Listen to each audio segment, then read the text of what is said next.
Yang pertama, sistem gerak pada manusia. Ini adalah kerjasama dari 3 bagian, yaitu sendi, otot, dan tulang, yang bergabung membentuk rangka tubuh. Rangka tubuh inilah yang menjadi sistem gerak pada manusia. Untuk nama-nama tulang penyusun rangka dapat kalian lihat pada gambar.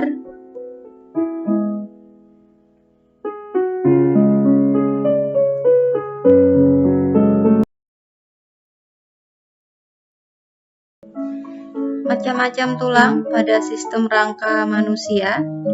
Berdasarkan bentuknya, tulang manusia ini dibedakan menjadi 4. Yang pertama ini ada tulang panjang, seperti pada gambar bagian A. Kemudian yang kedua ada tulang pendek, bagian B. Kemudian tulang pipih, bagian C. Serta tulang tak beraturan, gambar bagian D.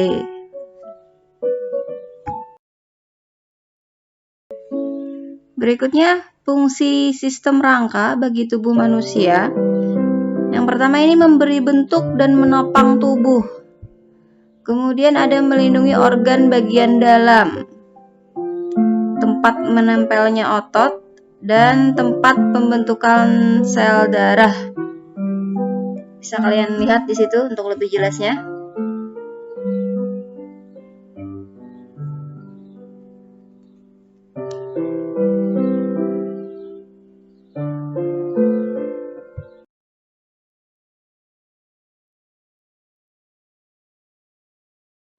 Di awal tadi sudah kita ketahui bahwasanya sistem gerak tadi adalah kerjasama antara 3 bagian, yaitu sendi, tulang, dan otot. Kita bahas yang pertama, yaitu sendi. Sendi ini adalah tempat bertemunya 2 tulang atau lebih, atau hubungan antara tulang yang satu dengan tulang yang lain sehingga tubuh dapat digerakkan. Ada 6 macam sendi pada tubuh manusia. Yang pertama sendi peluru, kemudian sendi engsel, sendi putar, sendi pelana, sendi geser, dan sendi yang tidak dapat digerakkan atau sendi mati. Sendi yang pertama, sendi engsel, ini gerakannya satu arah, hanya bisa maju atau mundur. Contohnya adalah sendi pada siku, lutut, dan sendi antar ruas jari tangan.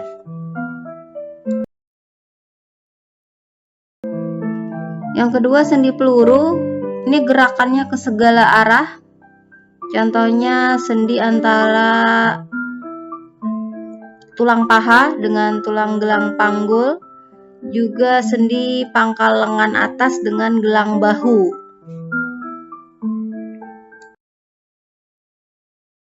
Tiga, sendi putar, gerakan tulang yang satu mengelilingi tulang lainnya sebagai poros. Contohnya pada persendian tulang tengkorak dan tulang atlas, serta persendian tulang hasta dengan tulang pengumpil. Yang keempat, sendi geser. Gerakan tulang yang satu menggeser tulang yang lain. Contohnya pada persendian antar tulang karpal atau pergelangan tangan. Yang kelima, sendi pelana. Sendi yang memungkinkan gerakan tulang ke 2 arah yang saling tegak lurus, seperti gerakan orang naik kuda. Contohnya persendian tulang tumit dengan tulang kering.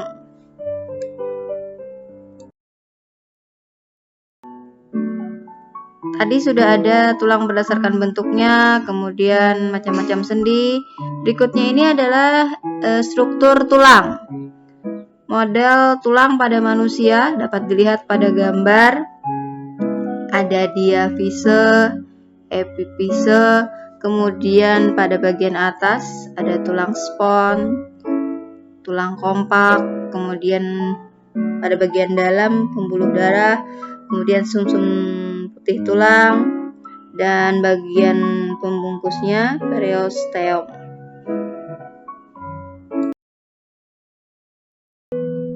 Bagian pertama dari sistem gerak tadi adalah sendi, sudah kita bahas tadi. Kita bahas bagian yang kedua yaitu otot. Otot ini disebut sebagai alat gerak aktif karena merupakan penggerak bagian-bagian tubuh yang lain. Otot ini dapat berkontraksi dan juga berelaksasi. Berdasarkan strukturnya, otot dibedakan menjadi 3 macam. Ada otot polos, otot lurik, dan otot jantung. Otot yang pertama, otot polos. Kita langsung ke lokasinya. Lokasinya ini di dinding organ bagian dalam, seperti pada dinding usus, dinding pembuluh darah, kemudian pada saluran pencernaan, trakea, dan saluran ekskresi. Jadi dia bekerja secara tidak sadar, bukan atas perintah otak. Jadi dia akan terus bekerja.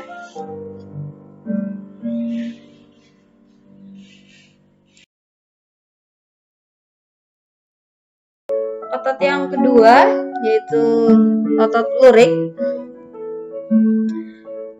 Lokasinya ini adalah otot yang melekat pada rangka tubuh. Kemudian otot yang melingkari mata dan mulut yang terdapat pada wajah. Jadi sifat gerakannya ini adalah secara sadar, menunggu perintah dari otak. Dapat kalian baca bentuknya, kemudian intinya, miofibril, serta kemampuan berkontraksinya.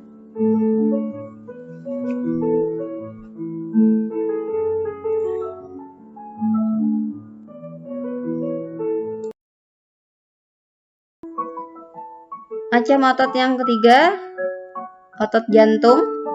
Sesuai namanya, lokasinya adalah pada dinding jantung. Sifat gerakannya tidak sadar.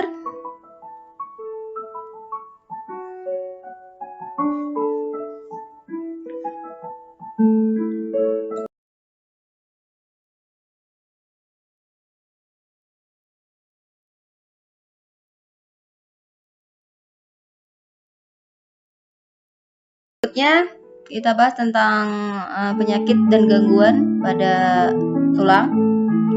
Yang pertama, retak tulang. Dibedakan menjadi 4. Bisa dilihat.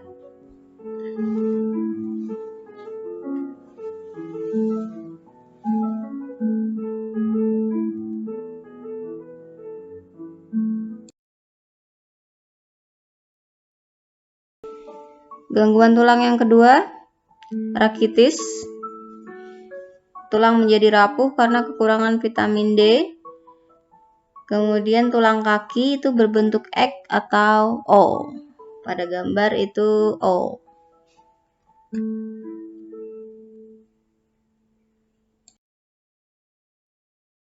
Pada tulang berikutnya ini terjadi pada tulang tengkorak yang mengalami hambatan pertumbuhan.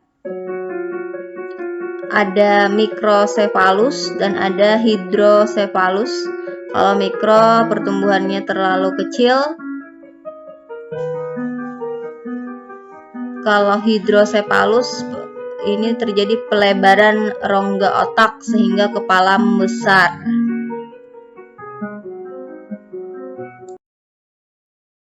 Gangguan pada sistem gerak berikutnya ada osteoporosis. Reabsorpsi bahan tulang terhambat karena kekurangan hormon kelamin pria atau wanita.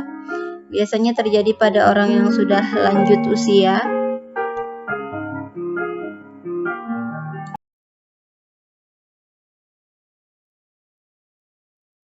Gangguan pada tulang berikutnya ini gangguan pada tulang belakang. Dibedakan menjadi 3. Kifosis.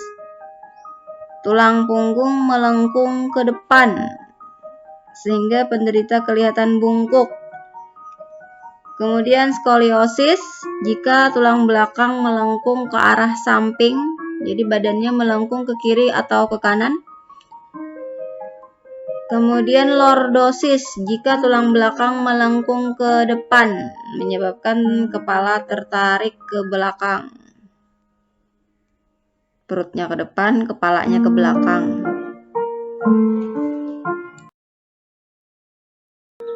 Tadi kita sudah mengetahui gangguan-gangguan pada sistem gerak.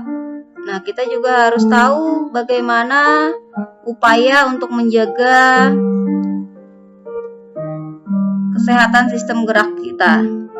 Ada beberapa upaya, di antaranya kita perlu meningkatkan kandungan kalsium dalam asupan makanan kita.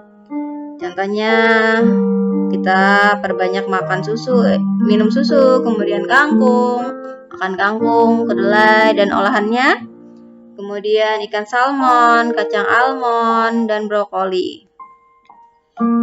Upaya berikutnya, kita bisa berjemur pada sinar matahari pagi, karena sinar matahari pagi ini membantu pembentukan vitamin D.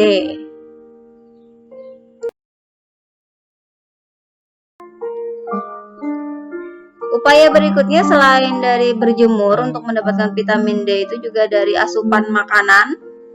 Kita harus mengkonsumsi makanan yang banyak mengandung vitamin D, diantaranya telur, kemudian produk olahan dari kedelai, minyak ikan, kemudian hati sapi dan udang. Berikutnya, kita perlu memperhatikan aktivitas fisik yang cukup setiap harinya, seperti jalan kaki, jogging, kemudian olahraga, untuk membantu terbentuknya tulang yang kuat dan memperlambat proses kerapuhan tulang pada tubuh. Nah, kemudian gangguan yang tulang belakang tadi, perlu kita hindari kebiasaan sikap duduk yang salah, sikap tubuh yang salah, salah satunya sikap duduk tadi. Jadi kita usahakan duduk dengan benar, yaitu tulang belakang harus dalam posisi tegak. Kemudian saat tidur sebaiknya memakai alas yang datar dan padat, agar posisi tulang belakang tetap lurus.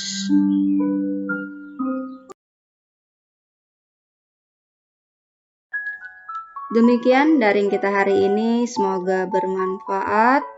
Kita lanjutkan pembelajaran pertemuan daring berikutnya. Tetap semangat meski masih belajar dari rumah. Selalu terapkan protokol kesehatan. Dan jangan lupa berdoa, semoga kita semua selalu dalam lindungan Allah Subhanahu wa Ta'ala. Ibu akhiri, Assalamualaikum warahmatullahi wabarakatuh.